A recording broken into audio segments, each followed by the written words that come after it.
নতুন হাফিজের পাগড়ি প্রদান উপলক্ষে মাদ্রাসা তাহিরিয়া মুকুন্দপুরে অনুষ্ঠিত হলো দোয়ার মজলিস। নতুন হাফিজ সাহিব মুন্না শেখের পাগড়ি প্রদান উপলক্ষে মাদ্রাসা তাহিরিয়া মুকুন্দপুরে অনুষ্ঠিত হলো এক বিশেষ দোয়ার মজলিস ও সম্প্রীতির অনুষ্ঠান। বেলেপুকুর গ্রামের তাবারক শেখের পুত্র হাফিজ মুন্না শেখ পবিত্র কুরআন শরীফ হেফজ সম্পন্ন করায় তাকে আনুষ্ঠানিকভাবে পাগড়ি পরিয়ে সম্মানিত করা হয়। অনুষ্ঠান পরিচালনা করেন মাদ্রাসা তাহিরিয়ার প্রতিষ্ঠাতা ও মুহাতামিম বিলবাড়ি হাই মাদ্রাসা সম্মানিত সিনিয়র শিক্ষক হাফিজ কারি আব্দুল ওয়াহিদ সাহেব। তিনি সকল ছাত্রছাত্রী, শিক্ষক এবং মাদ্রাসা প্রেমীদের নিয়ে দোয়া করেন। অনুষ্ঠানে প্রধান অতিথি হিসেবে উপস্থিত ছিলেন মরহুম আব্দুল মান্নান হোসেন সাহেবের জ্যেষ্ঠ পুত্র, বর্তমান এনবিএসটিসির পরিচালক জনাব রাজীব হোসেন। এছাড়া উপস্থিত ছিলেন বিশিষ্ট সমাজসেবী আব্দুল আলিম, সফি শেখ, জালাল শেখ, এজারুল শেখ, বিলবাড়ি হাই মাদ্রাসার প্রধান শিক্ষক আলাউদ্দিন শেখ সহ একাধিক গুণীজন। অনুষ্ঠানটি ছিল শান্তিপূর্ণ, অনুপ্রেরণাদায়ক এবং ধর্মীয় সম্প্রীতির এক উজ্জ্বল দৃষ্টান্ত। নবগ্রাম থেকে জাকির শেখের আজকে দোয়ার মজলিস হাফেজের পাগড়ি পরানো হলো এবং মাদ্রাসা তাহিরিয়ার পক্ষ থেকে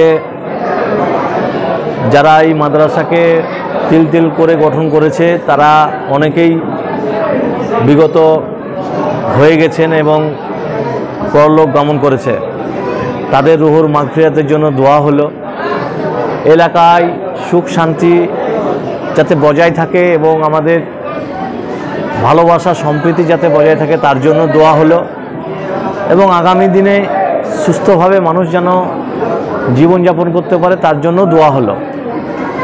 এই উদ্দেশ্যে এলাকার মানুষ দেখছেন যে একটা উৎসবের মতো মেজাজ নিয়ে আজকে এখানে উপস্থিত হয়েছেন এবং তাদের দুটো দোয়ার পরে আহারেরও ব্যবস্থা আছে। সকলেই এখানে আহার গ্রহণ করবেন, খাওয়া দাওয়া করবেন, করে তারা আপন আপন কর্মের উদ্দেশ্যে বেরোবেন। মাদ্রাসা তাহিরিয়া আমাদের একটা ধর্মীয় দিনী আদর্শ শিক্ষা প্রতিষ্ঠান। এখানে বাংলা, ইংরেজি, অঙ্ক, ভূগোল, বিজ্ঞান, আরবি, উর্দু, ফার্সি সব রকমের শিক্ষা দেওয়া হয়।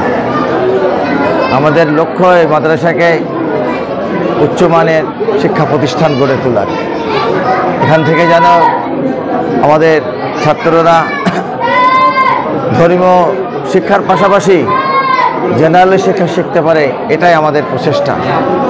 আর এই মাদ্রাসায় আমরা ভেদাভেদ করি না। এখানে হিন্দু মুসলমান সব মিলেমিশে থাকার আমরা চেষ্টা করি।